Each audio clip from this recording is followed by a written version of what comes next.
sur Carte Design, j'espère que vous allez bien. On se retrouve aujourd'hui pour les énergies de cette semaine. Et cette semaine, donc du 3 au 9 novembre, nous avons deux portes. D'accord? On a deux portes. On a la porte 44, sur laquelle on était en fin de semaine dernière. La porte 44 qui se trouve dans le centre spleen et qui parle de vigilance. On avait évoqué que cette porte 44, elle avait aussi une... comment dire? Il y avait certaines peurs qui étaient cachées derrière. Bon, elle se trouve dans le spleen, hein, donc c'est pas pas une surprise. Mais il y a vraiment ce côté en fait, on a peur de ce qui... de répéter les choses qui se sont déjà passées. Par exemple, pour la peur du manque.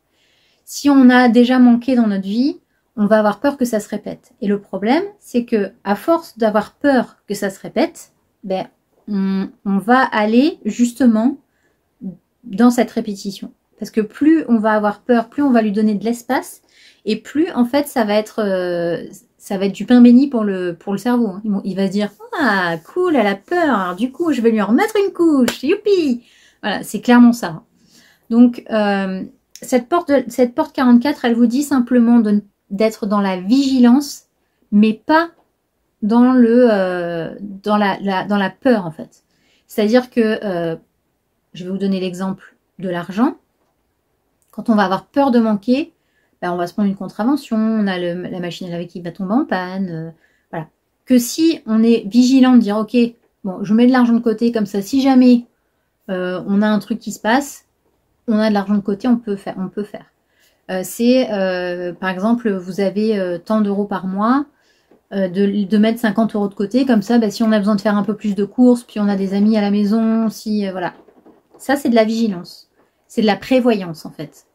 Que si vous êtes dans la peur, le problème, c'est que, comme je disais, bah, ça va vous apporter les énergies de cette peur-là. Et donc, vous allez reproduire obligatoirement exactement ce que vous n'avez pas envie de voir arriver dans votre vie.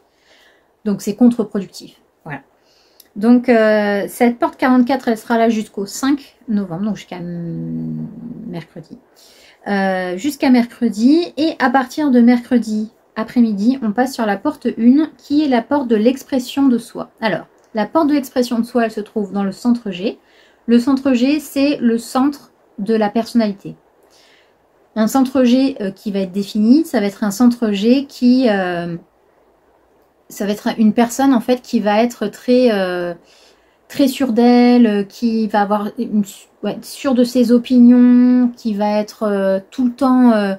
voilà, qui va avoir beaucoup de mal à changer d'avis. Mais c'est quelqu'un qui a beaucoup de confiance en lui, qui va aller plus de l'avant, qui va tester plus de nouvelles choses, etc. Et l'expression de soi, c'est vraiment ça. On reste dans la confiance. C'est la confiance dans son propre processus créatif. Voilà. C'est-à-dire que c'est... parce que la porte 1, elle est reliée à la porte 8 qui est dans le centre sacral, donc le centre énergétique. Donc en fait, comme c'est une énergie, on va dire vitale, une force vitale, c'est vraiment dans la créativité, puisque c'est aussi le centre de l'énergie sexuelle, hein, le sacral. Donc c'est vraiment la création. On crée quelque chose, donc c'est l'expression de sa propre création, de sa propre énergie vitale. Ici, on dit que quand la porte 1, elle est bien alignée, c'est le fait d'être toujours au bon endroit, au bon moment. C'est de concrétiser, même si ça prend du temps, c'est exprimer son propre style, son originalité, d'être vraiment dans l'authenticité à 3000%. La porte 1 qui est bien alignée, c'est ça. Et par contre, la porte 1 qui n'est pas équilibrée, ça va être quelqu'un qui va être beaucoup dans le contrôle, qui va être tout le temps pressé, qui va être dans l'impatience. C'est oui, mais de toute façon, j'ai décidé que ça se passerait comme ça, et puis je suis sûre de moi, donc il faut que ça se passe comme ça, et il faut que ce soit absolument à ce moment-là, parce que je ne peux pas attendre. Mais une création, ça se fait pas comme ça. Comme on dit, Rome ne s'est pas construite en un jour. Ah ben là, c'est pareil. C'est-à-dire que si vous avez cette énergie-là de création, il ne faut pas être pressé, parce que sinon vous allez bâcler. Et finalement, ça va pas du tout être ce que vous voulez.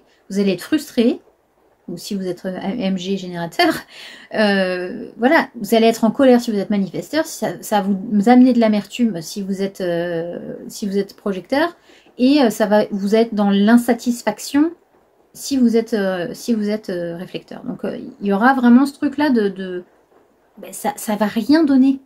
Et vous aurez donné toute cette énergie pour rien. Donc c'est hyper important pour vous que cette porte 1, elle vous apporte cette expression de votre authenticité, mais il faut aussi accepter qu'il y en a qui sont plus rapides, il y en a qui ont peut-être plus l'habitude de faire des choses comme ça, que c'est pas parce que vous n'y arrivez pas maintenant que c'est voué à l'échec. Peut-être que si c'est voué à l'échec aujourd'hui, c'est parce que c'est pas la bonne voie et que vous n'êtes pas vraiment dans l'authenticité. Et comme je disais pour les valeurs, quand c'est une valeur qui est intrinsèque et une valeur qui est primordiale, fondamentale, il n'y a rien qui peut l'ébranler. Par contre, si c'est une valeur parce que tout le monde fait comme ça, je vais vous dire un truc, il y a des gens qui sont faits pour faire des vidéos. Par exemple, je vois sur TikTok, voilà. Moi, j'ai cette capacité, entre guillemets, à bien faire mes vidéos, à être rigoureuse, etc. Bon, j'ai des vues assez, j'ai pas mal de followers, on va dire. Bon, ça rapporte ce que ça rapporte. Mais par contre, mon mari, qui fait des trucs super qualitatifs aussi, mais les vidéos, c'est pas son truc. Vraiment.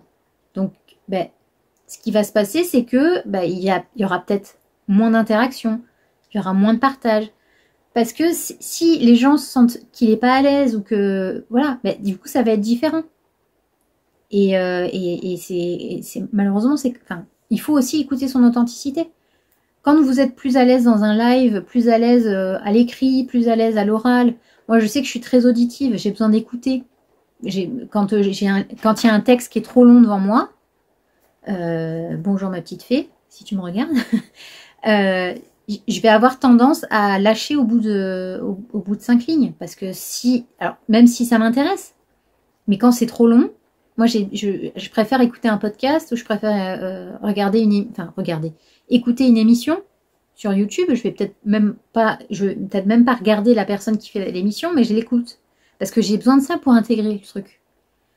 Et en fait, c'est comme ça que je suis.